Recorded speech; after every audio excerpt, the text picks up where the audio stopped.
¿Cómo les va, gente? Bueno, espero que muy bien.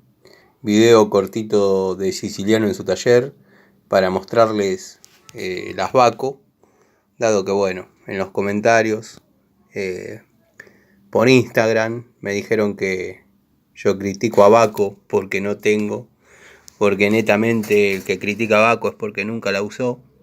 Bueno, estas son las que tengo a mano. No me gusta la pedantería ni nada, pero créanme que Baco tengo.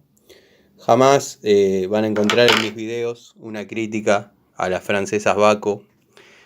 Como digo siempre, de cada marca elijo las piezas que más se adaptan a mi trabajo, con las que mejor me siento al trabajar, cuando hago una toma de contacto.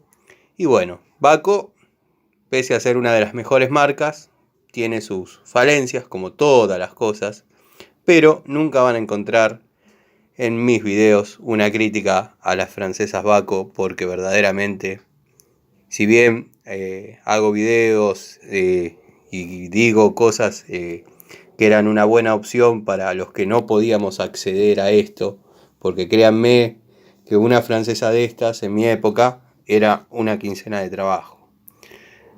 Así que bueno, por eso mostraba la Sirega, las taparía. Pero bueno, las Baco las tengo. A esos malintencionados que dicen que solamente puede criticar a Baco el que nunca tuvo Baco, les dejo acá nomás algunas de las que tengo. No me gusta la pedantería, pero tampoco me gusta quedar como charlatán.